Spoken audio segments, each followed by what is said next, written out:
Welcome to the Pitchwerks podcast. I'm Scot MacTaggart. Over the last 20 years, I've been a sales rep, a marketer, a manager, an executive, a consultant, and an advisor.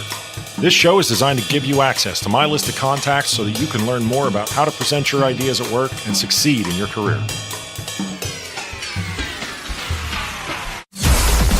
Startups and salespeople, marketers and managers from the Epicast Network in Pittsburgh. It's the Pitchwerks podcast. Essentially, we want to sell 1,000 units in the first year, which is a totally doable number. I would say. And then we want to start licensing conversations with big tool brands. Hey everybody, it's Scott. It is Wednesday. Welcome back to your Pitchwerks podcast, and I got a special treat in Brad Kriel from Velocity Robotics. He's going to tell us about it's the Hardware Cup. It's a big deal. You may not know what it is though, because a lot of the app and software people kind of steal the spotlight as far as these pitch competitions and the startup culture and whatnot. But let me tell you, Brad's product, just in terms of like the initial meeting that we had, saving a large amount of money and time and effort for construction, residential, remodeling type contractors. He's saying 50% savings by using his product, and I don't doubt that that's a big win for that residential remodeling crowd. And we're going to get into it. A few other people probably too. So before we jump into the interview with Brad, we're going to talk a little bit about how you can support this show, and that would be by rating it and telling other people in that rating sort of what you like, what you don't like, so they know whether or not it's a good fit for them. I know I ask for this fairly regularly, but as of this recording, only 40 of you have actually done it, and tens of thousands of you have heard the show, so someone's not pulling their friggin' weight. Let's jump in. Let's talk to Brad. Let's have a little bit of an exploration of pitch competitions and those kinds of things. Ladies and gentlemen, I am happy to present Brad Kriel, Velocity Robotics. Man, welcome to the Pitchwerks podcast. Thanks a lot, Scott. I know you're not really necessarily thrilled about, like talking about the win, because it's just one win, and there's a lot more to go, but you had a good day with the AlphaLab Gear event, the Hardware Cup. And I'm really glad that you were able to hold a great big publisher's clearinghouse check and get the whole experience. What was that like? It was incredible. I'm still kind of reeling from it, actually. Yeah. I was totally surprised when they announced it was Velocity Robotics. I'm really glad. And you had been in it before, right? Yeah. Like you had done it before. How is that experience different the second and third time from the first time? Like the first time you get up to give a pitch competition presentation, I have to believe, I can't remember. It's been a long time, but I still haven't ever done a pitch competition, right? But the first time I got up and gave a pitch was going about a year ago. And I remember certain parts of it. Like I could hear my pulse in my ears, right? Like I had like the sweaty palms, like all the stuff they tell you about like public speaking. But this is different because you're not talking to somebody who is going to pay your mortgage, really. You're talking to people that you could easily rationalize, like, hey, it's okay if I lose. And, it's still like all the work I've been doing is now up for your judgment and those kinds of things. So first time you went up versus maybe the second and third time, how did you feel? The first time was exactly as you described. Yeah. So I remember my pulse. I remember the sweaty palms, and I was nervous as anything. Dry mouth. Yeah. I can't remember if I talked really fast or really slow, but it was one of those. The time bubble's really difficult because there's nothing to use as like a context. There's no context. Unless there's a ticking clock, you really don't know where you're at. And I don't remember if they had a clock. Right. In the first one. They may have, but in any case, I had practiced a lot. I had everything memorized, and it was on just the first one. You went up with everything memorized. With everything memorized. Oh man, that's like a recipe for disaster. It kind of was. Yeah. Yeah. I mean, now, but yeah, it would have been useful for you to know that the first time.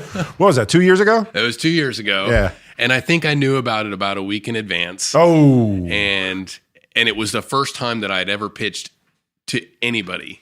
Right. Yeah. So yeah, it was. I don't know if it was a disaster, but it was close. It feels like one. Yeah. That's what matters. Right. Right. Yeah. Most people don't notice the things that we like when we say something's a disaster. we're really talking about our own reaction. We're not talking about actual like tomatoes being thrown from the peanut gallery. Those two old guys from the Muppet Show up there, like, this sucks. None of that happens, right? You're right. So you go from the first one to the next one. You notice a change? So the one that I just did was completely the opposite of that. So you didn't do the second one. I didn't do one last year. I did a couple of pitch competitions here and there, and I don't know, maybe I made a little bit of progress. Okay. But so it is a big difference because you're here. I mean, honestly, I'm not trying to like call you out or whatever, but like you're almost like disregarding that second and third. Like, yeah, I did a couple after that or whatever. So the first one was the one that you really felt like I might explode. Right. You have this sort of like amnesia about things going well. Right. So the first one, you're like, it was a disaster. I had the pulse in my ears. I had the sweaty palms. All that stuff is true for me. And then you're like, and then I did it a couple more times and then I won. Like, it's interesting from a psychological perspective to see how people deal with like, and then it became normal basically. Like you got kind of used to it. Now it's still the same product though. It's Autoset for all of these, right? You weren't pitching anything different when you were like that first one or those two that you did with the smaller audiences. It was essentially the same thing. More or less. Yep. Yeah. Yeah. All right. So let's tell everybody that's listening what it is that you're pitching. What is Autoset? So Autoset enables builders to measure and cut faster and more accurately than they've ever done before.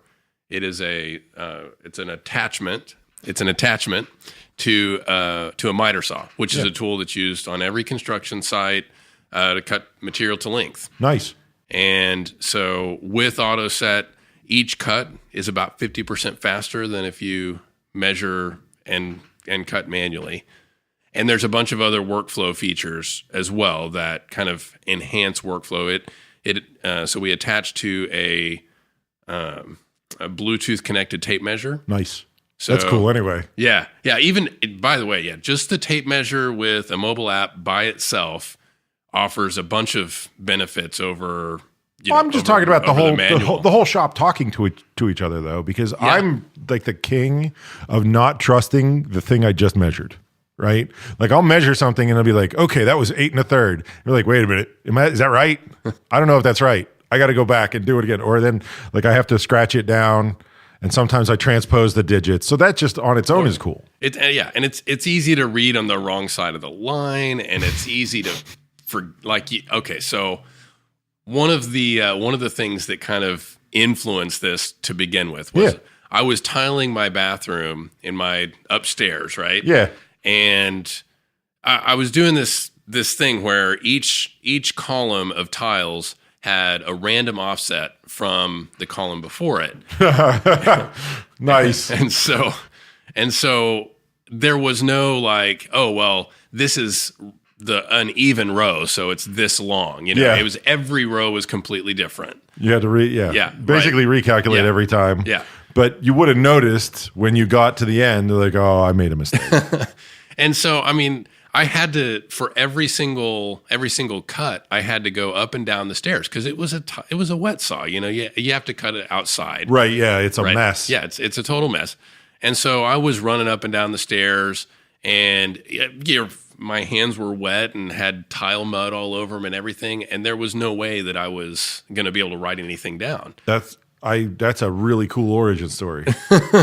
I mean, look, I don't do any of this stuff. Yeah. Okay, I'll be the first one to tell you. Like, I am crap with tools. The lovely and talented Mrs. MacTaggart is listening somewhere, and she will tell you that like it's her or the contractor. And honestly, I call the contractor as often as I can. I see though 50% savings as being a handle that I can grab onto in your pitch. Right? If I can save 50% on anything, right, then that sounds like something I should be talking about. The person that's running that saw, what's an hourly wage? Like, how much money are we spending on inefficiency, right? Mm-hmm. Like, I'm trying to get to that number. How much are we wasting if we're not using an Autoset, at a job site or whatever? Like, what's that 50% cost me as the guy who owns the business? Yeah. So that's an incredibly complex question because there's... Pretend you're in sales and oversimplified. It's funny because it's true. So what does that 50% cost you? we think let's do it So we think that we can save about 3 days on a 6-week job. And nice. Right. And so I've got a spreadsheet, right, that has all of that on it. But you're an engineer, right? Like you're a person who thinks this way, right? Let me speak for the seller and the buyer for a moment. Alrighty. Right? You said 50%. I just sat there and said, if it's 50%, then that means to me that the miter saw guy who I have a Gantt chart of, right, who's going to be on site for, let's say, a week, is now there for 2.5 days because that's half of a week, right? That's big money because now I can move him on to another job and maybe, I don't know, maybe even have him subbed out to other people to do that cut. Or maybe the guy that runs the saw, he's a freelancer because this contractor doesn't always need a miter saw guy. Am I anywhere near something that could be true? Yeah. Throw me a bone. Pretend I'm right. Yeah, that is absolutely right. Okay, good. Absolutely. No question about it. But there are additional items as well. So, okay. One, huge skilled labor shortage in construction right now. Nearly every contractor we've talked to has told us how hard it is to find guys who don't show up to work stoned. So you may not even have enough people to do the job because of the shortage. Yeah. That's no question that's a problem. And so seriously, this makes it to where that guy that's coming onto the job, he doesn't have to be as skilled. And I mean, let's face it, you don't have to be an unskilled laborer to mess up measuring and cutting because you just mentioned a couple of minutes ago how many ways there are to mess up a measurement. Absolutely. And that's true whether you're brand new in the job or whether you've been doing it for 30 years. So, but if you're brand new in the job, you're going to make even more mistakes. So this speeds up those guys who are, who have less skill than the guys who have been around a long time. Even if it's just about not having, and I've been thinking about this since you said it, right? So like, even if it's just thinking about, I don't have to take the extra step of writing things down and then carrying them over and then figuring out how to adjust the saw to make that cut, right? Like I'm not thinking about that, transcribing from one to the other because so you're talking about an automation workflow where you said there's a Bluetooth tape measure that kind of shoots it across the room or across the work area, right? I'm not writing it down. That on its own is saving a few minutes. I shouldn't say this because I don't know how competitive this space is, but in software, in professional consulting, if you tell people you can save them 10% or 20%, that's a winner. That's a pitch that people jump at because they're like, oh, wow, I can actually run that same spreadsheet. It's always a spreadsheet, right? I can run that spreadsheet and it'll tell you like how long does it take for this thing to pay for itself. And that's actually something you try to tackle in your pitch, which I thought was very smart. But 10% or 20%, I mean, you're blowing that out of the water. You're saying, not only is there a labor shortage, but it's a 50% savings. So who are you trying to sell to? Like, who is your customer? So our customers are anybody in construction, anybody in woodworking. Yeah. But primarily and firstly, would mean the same thing. I'm okay with it. It's the residential remodeling market. Nice. Residential remodeling. And mainly because those guys in our initial target and our initial focus groups, those guys are the guys that are most excited about it. Enthusiasm is big. Yeah.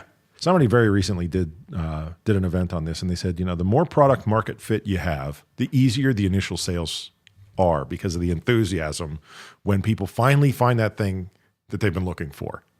So how many of these contractors, right? How many people did you talk to? Ballpark, when you're doing your market research and you're trying to figure out like what should this thing be and how big should it be and how portable should it be, that sort of thing. Yeah. So overall, we've talked to a couple hundred guys so far. Nice. I hate when people talk to two and they're like, well, my uncle and my dad, and it's like, okay, well, they were raised by the same people, so that doesn't count. And then how are you selling that right now? And right now may not even be the right question. Like, start with right now, but tell me if that's really where you want to be. Yeah. So right now we have an R&D project ahead of us. We still have the final features to wrap up and get ready for production. Okay. We are, as soon as we finish that, as soon as we have a completely working prototype with all the new whiz-bang features on it, then then it goes to a pre-order. So we're going to start with some sort of pre-order campaign. We don't know if it's going to be, crowdfunding or if it's going to be self-hosted. Yeah. Could be one or the other, could be both.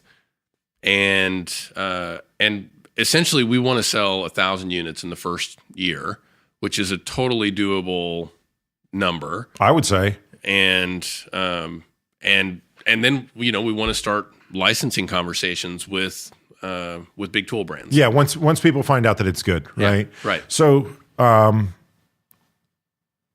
I think 1,000 is a totally doable number, just based on the fact that you didn't have to get into anything that was like personality or like market. Like you didn't have to set a brand up in order to make it a good decision for people. Assuming that it is what you say it is, which, I mean, you've spent a couple of years on this now, so I assume that it is, right? That it's a savings. And let's even assume that it's 50% savings. But I have to figure that some people will have 60% and some people will have 35%, right? I mean, you're averaging this stuff out, right? But if you're anywhere near 50% savings, it'll pay for itself.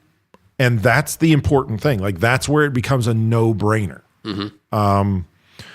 What kind of a price point are we kicking around right now? $499. No, so $500. Yep. Okay.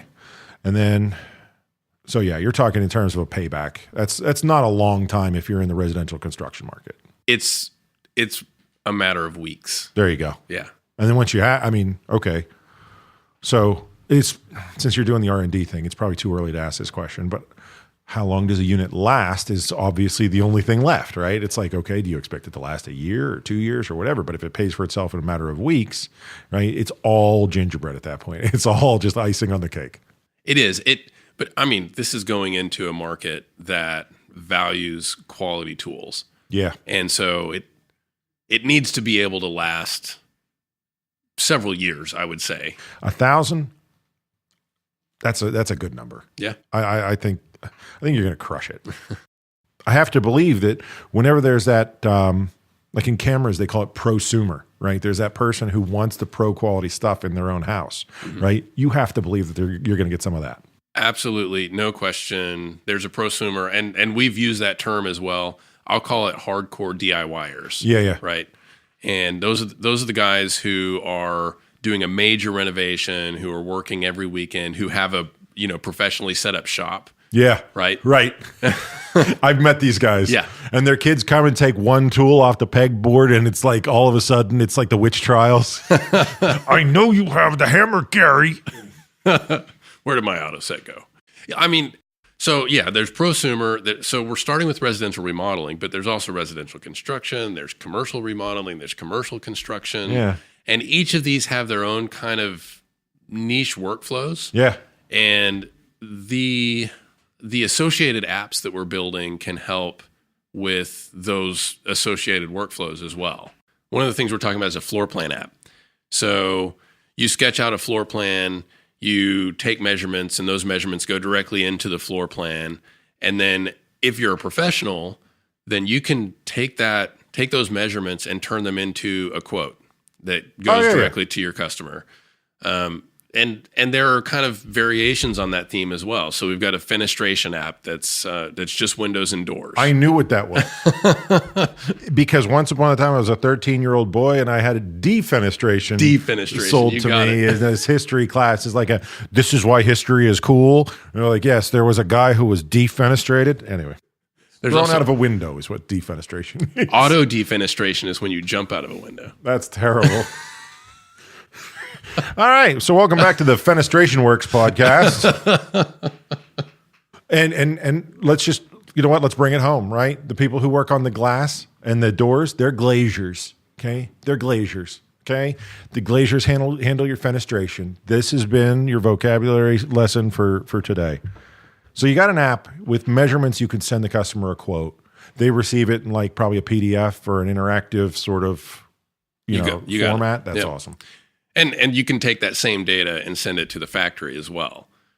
So you take the data, you send it to the customers, they get a quote, they approve the quote, and that same data gets reformatted and sent as an order to the factory, and it's all the same measurement data, and so you get fewer fewer wrong windows delivered.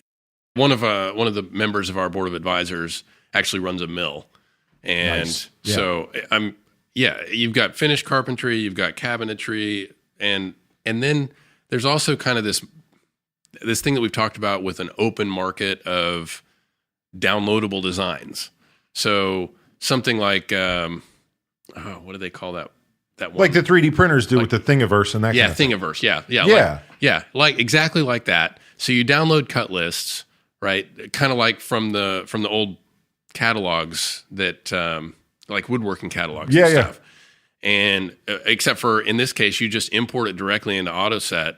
You just start cutting, and now you can assemble an IKEA piece of furniture that you downloaded into Autoset. Velocity Robotics does not condone you stealing other people's designs.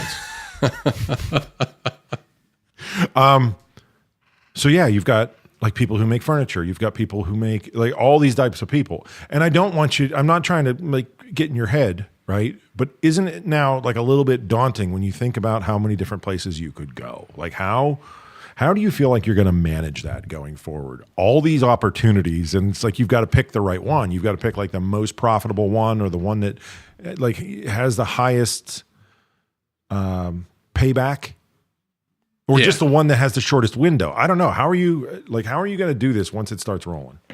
Yeah, I'm not thinking about that yet. This is an elephant eating. Good man. Thing, no, that's how you have to do it. There's just no. I would drive myself crazy. I love the idea though. Like I love how universally applicable. Like we're talking about like, oh yeah, you could make a cabinet or you could make shelving for yourself with this. And then it's like, well, there's already an entire industry of people who are making shelving. So now, it's like, well, do we do fast made shelving tools? That's a terrible URL. Don't use that. Right. I'm going to go register it right now. Oh God, I've done that on this show actually. We have done like immediate impromptu registrations, and so far we're, I don't know, reasonably happy about the results. But no, for real, there is such a thing as like speciation of your website, right? So there's like cabinetryexpert.com, right? And cabinetryexpert.com is like, oh, the best cabinetry tools there are, and it's you. Like, and it's just like, here's how Autoset on your miter saw is going to make you into a better cabinetry company, right?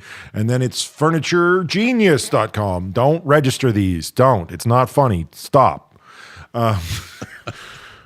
Any of those kind of specialty website, specialty landing page, like that type of thinking is interesting. I'd be really interested to talk to somebody about how, they've taken that elephant and eaten it in the most efficient possible way.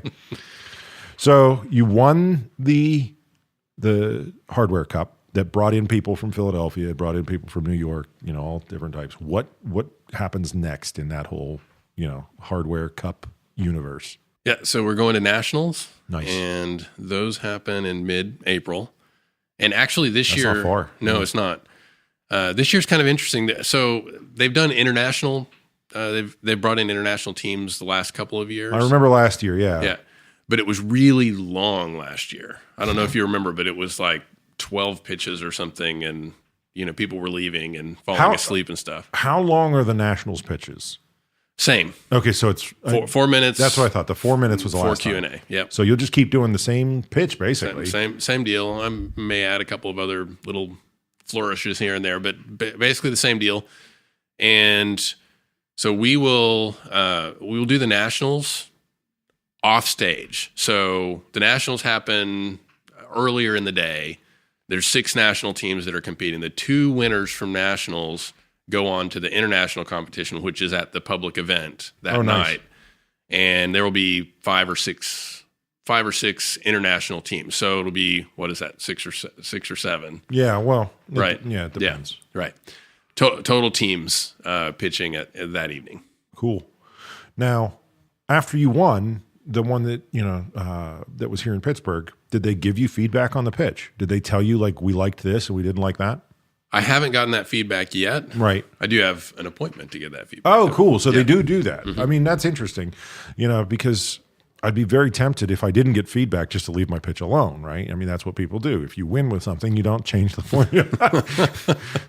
Now, who were the judges? Yeah, so these were investors from local firms. Nice. Yeah. So people who actually have an interest too, they see these. Right. Yeah. And I asked afterwards, so we were up against such great competition, and I was, the first one that came up, I watched their pitch and I was like, oh man, they're good. These guys have an excellent pitch. They have, I mean, the deck is really nice, and they're about 2 years ahead of us as far as progress goes. Yeah. And anyway, I mean, everybody, there were several really great pitches in there.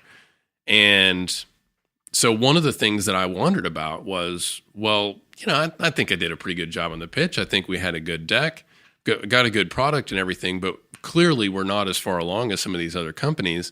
Is it, were they looking for how needy, the teams were? God, Did they care? Like, if they could really use the money, like, is that something that is this the bank, right? Where the bank loans money to people who don't need money.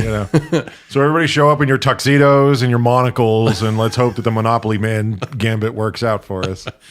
And so I asked that question actually afterwards, and nice. And I was told no. They take into consideration what a typical investor. I mean, they're investors, and they're judging based on what ideas have the most merit, what companies have the most merit from an investment standpoint. I think it's a good strategy. I mean, I understand when people are trying to do good. They're trying to help somebody who maybe needs it. But if I'm speaking as Velocity, right? If I'm like, what's best for you, you need the best feedback you can get, because the pitch competition isn't the end of the line for you. Like, right. It's the beginning. It's not the end, right? So if somebody doesn't tell you like, hey, Brad, that's wrong. Hey, Brad, you're shooting yourself in the foot, then you'll just keep doing it, So I do think a merit-based approach is probably the best. Yeah. So yeah, April, huh? Yeah. You get a minute. Yeah. You get a minute to relax. Yeah. And then, after asking who the judges were, like, all of a sudden my mind starts wandering to like, let's see who the judges for the next one are. Like all of a sudden, like my evil gamesmanship starts to bubble to the surface and be like, let's find out what they're into, right? Like, what's that? Bonnie's into water skiing. Let's make sure that we show some sort of Autoset water skiing combination slide, right? Well, I mean, again, it's a game. It's a competition. It's not just you going in for the funding, right? I mean, they're totally exploiting the fact that this is a spectacle too. And that's not to cast aspersions on the program. It's just a fact. Like, they like the fact that it's got a draw to it. Yeah. Yeah. I keep threatening to start this, like, as a professional sport. The pitch league. Like, I really want to do it. Like, because people show up, they watch that stupid Shark Tank show. Yeah, that's right. Yeah, people watch Shark Tank, so they watch a show where they're like, yes, you're a failure and your idea is stupid. Your mother should never have had you. She should have gone to Italy the way she wanted. I'm glad I'm not the only one who thinks that about that show. I think it's poison. I think it's poison for the culture. I think a lot of people get the wrong sense of what entrepreneurship is. I've been to so many pitch competitions in high schools and in college where the judging panel thinks that that's the model, where you're supposed to like just give like this drive-by condescending shoot down of whatever the person has to say, and somebody always has to be like, well, I would never buy this. Like, it's not even aimed at you. Please sit down and shut up. Yeah. So last question. You said something about licensing, right? I keep thinking there's two ways that can go. And, well, obviously there's an infinite number of ways, but two different ways that from where you're sitting that can go, right? The first one is you basically just get like the Autoset, Velocity Robotics, whatever brand name you want, like you pump that up, right? And you're like, okay, no, it's, I don't know let's pick on somebody. It's got to be DeWalt with Autoset inside, right? It's the Intel Inside model, right? Which is super cool. And then you're licensing the brand. You're basically differentiating the quality of your work, the quality of your ideas. But I can't see a big brand like DeWalt wanting anything to do with that. They want to put their name on top, right? So that's the second way is, okay, we'll license it from you, but you don't get mentioned anywhere. You know, when it comes to branding, this particular industry is really brand centric. You know, brand recognition is really important. Yeah. But there has been one other company in the past 15 years or so that has come in with a brand new technology and they actually tried to license it to the brands, and the brands didn't want anything to do with it because it was, that's not true. They didn't want to pay a fair price for it. So, I mean, we've all seen that before. Yeah. So the first, so the brand, this new company, which SawStop, by the way, they came in and they said, well, screw that. We're just going to market it ourselves and sell it under our own brand.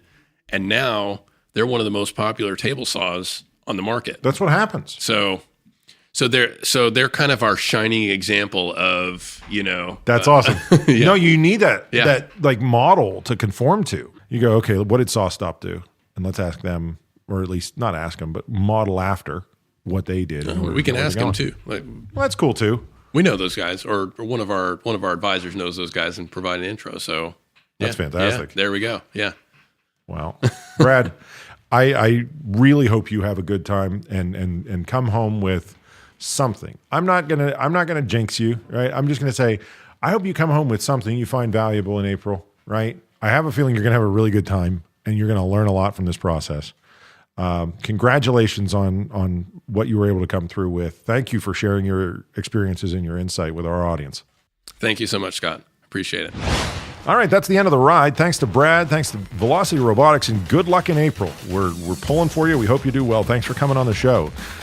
Everybody else, if this is the first time you're hearing the show, like I said, make sure you subscribe. It's pretty easy, and sales, marketing, and startups get delivered every single week into your podcast machine. And actually, if you're a subscriber, you get it a little bit earlier than everybody else, and it's a very pleasant experience, I assure you. Otherwise, find us at pitchwerks.com, Pitchwerks. We'll be looking for you there, and we'll catch you next Wednesday. The Pitchwerks podcast comes to you from Pittsburgh, Pennsylvania, a production of the Epicast Network and MacTaggart, LLC. Engineering and production by Buzzy Torek and Nick Miller. For more information, show feedback, and ad sales, visit pitchwerks.com. Pitchwerks.com. On social media, find and follow the show on Twitter, LinkedIn, Facebook, and Instagram using that same brand name, Pitchwerks.